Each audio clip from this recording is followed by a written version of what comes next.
Hi friends, welcome back. Sunil Priya vlog. ಇದು ಬುಧವಾರದ vlog. ಬುಧವಾರ ತುಂಬಾ ಲೆಂತಿ ವಿಡಿಯೋ ಇತ್ತು ಅಂತ ಹೇಳಿ ಬೆಳಗ್ಗೆದು ಸಂಜೆದು 2 ವಿಡಿಯೋ ಮಾಡಿದ್ದೀನಿ ನಾನು.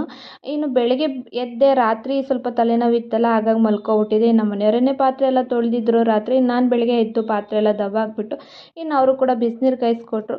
ಇನ್ನು ಬಿಸಿನೀರು ಕುಡಿತಾ ಸ್ವಲ್ಪ ಹೊತ್ತು ಮಾತಾಡ್ತಾ ಇದ್ವಿ. ನನ್ನ ಮಗಳು ಇನ್ನೂ ನಿದ್ದೆ ಬರ್ತಾ ಇದೆ ಅಂತ ಒದ್ದಾಡ್ತಾ ಇದ್ರು. ಇನ್ನು ನಾನಿಲ್ಲಿ ತಿಂಡಿಗೆ ಪನ್ನೀರ್ ಗ್ರೇವಿ ಮಾಡೋಣ ಅಂತ ಹೇಳ್ಬಿಟ್ಟು ಮಾಡ್ತಾಯಿದ್ದೀನಿ. ಇದನ್ನು ಮಾಡೋದಕ್ಕೆ ಒಂದು ಜಾರಿಗೆ ಈರುಳ್ಳಿ, ಬೆಳ್ಳುಳ್ಳಿ, ಶುಂಠಿ, 4-5 ಹಸಿಮೆಣಸಿಕಾಯಿ, ಪುದೀನ ಹಾಕಿ ನುಣ್ಣಗೆ ರುಬ್ಕೊಂಡು, ಇನ್ನು ಒಗ್ಗರಣೆಗೆ ಒಂದು ಬಾಣಲೆಗೆ ಎಣ್ಣೆ, ಸಾಸಿವೆ, ಕರಿಬೇವು, ರುಬ್ಬಿರೋ ಮಸಾಲೆ ಹಾಕಿ ಹಸಿ ಸ್ಮೆಲ್ ಹೋಗೋವರೆಗೂ ಬಾಡಿಸ್ಕೊಂಡು, ಅದಕ್ಕೆ ಸ್ವಲ್ಪ ಅಚ್ಚ ಖಾರದ ಪುಡಿ, ಒಂದು ಚಿಟಿಕೆ ಅರಶಿನ, ಧನಿಯಾ ಪುಡಿ, ಗರಂ ಮಸಾಲ ಪುಡಿ, ರುಚಿಗೆ ತಕ್ಕಷ್ಟು ಉಪ್ಪು ಹಾಕಿ, ಇದು ಪನ್ನೀರು ಮನೆಯಲ್ಲೇ ಮಾಡಿರುವಂಥ ಪನ್ನೀರು, ಇನ್ನು ಹಾಕಿ ಒಂದು 5 ನಿಮಿಷ ಬೇಯಿಸಿದ್ರೆ ಪನ್ನೀರ್ ಗ್ರೇವಿ ರೆಡಿ ಆಗುತ್ತೆ. ಇನ್ನು ಅದ್ರ ಜೊತೆಗೆ ರಾಗಿ ರೊಟ್ಟಿ ಮಾಡಿದ್ದೆ. ಅಷ್ಟರಲ್ಲಿ ಅಪ್ಪ ಮಗಳಿಬ್ಬರೂ ರೆಡಿಯಾಗಿ ಬಂದು ಅವರು ಕೂಡ ತಿಂಡಿ ತಿಂದು ಹೋದರು.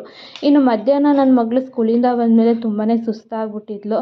ಅವಳಿಗೆ ಲೆಮನ್ ಜ್ಯೂಸ್ ಮಾಡ್ಕೊಡೋಣ ಅಂತ ಹೇಳ್ಬಿಟ್ಟು ಫಸ್ಟು ಊಟ ತಿನ್ನಿಸಿ, ಇನ್ನು ಅವಳಿಗೆ ಫಸ್ಟು ಲೆಮನ್ ಜ್ಯೂಸ್ ಮಾಡಿಕೊಟ್ಟಿದ್ದೆ. ಅವಳಿಗಂತೂ ಬಿಸಿಲಂತೂ ತುಂಬಾ ಸೆಕೆ ಅಂತ ಇದ್ಲು. ಅವಳಿಗಂತೂ ಬಿಸಿಲು ತಡೆಯೋಕ್ಕೆ ಆಗ್ತಾ ಇರಲಿಲ್ಲ. ಇನ್ನು ಸಮ್ಮರ್ ಹಾಲಿಡೇಸ್ ಬಂದರೆ ಮಕ್ಕಳನ್ನ ಹೇಗೆ ತಡೆಯೋದು ನನಗಂತೂ ಗೊತ್ತಿಲ್ಲ. ಇನ್ನು ಇಬ್ಬರನ್ನ ಜ್ಯೂಸ್ ಕುಡಿದ್ಬಿಟ್ಟು ಇನ್ನು ಟೆರೆಸ್ ಮೇಲೆ ಬಟ್ಟೆ ಎತ್ಕೊಂಬರೋಣ ಅಂತೇಳಿ ಹೋದೆ. ನಾನು ಚಪ್ಪಲಿ ಹಾಕೊಂಡು ಹೋಗಿರಲಿಲ್ಲ, ಕಾಲು ತುಂಬಾ ಸುಡ್ತಾ ಇತ್ತು. ಹಂಗಂದಿದ ತಕ್ಷಣ ನನ್ನ ಮಗಳು ಅವಳ ಚಪ್ಪಲಿನ ಕೈಲಿ ಇಟ್ಕೊಂಡು ನನ್ನ ಚಪ್ಪಲಿನ ಕಾಲಲ್ಲಿ ಹಾಕೊಬಂದು ತೊಗೊಬಂದು ಕೊಟ್ಟಲು. ತುಂಬಾ ಥ್ಯಾಂಕ್ಸ್ ಹೇಳ್ತೀನಿ ನನ್ನ ಮಗಳಿಗೆ. ಇನ್ನು ನಾನು ಬಟ್ಟೆ ಎತ್ಕೊಂಬರೋ ಅಷ್ಟಲಂತೂ ಸುಸ್ತಾಗುತ್ತೆ.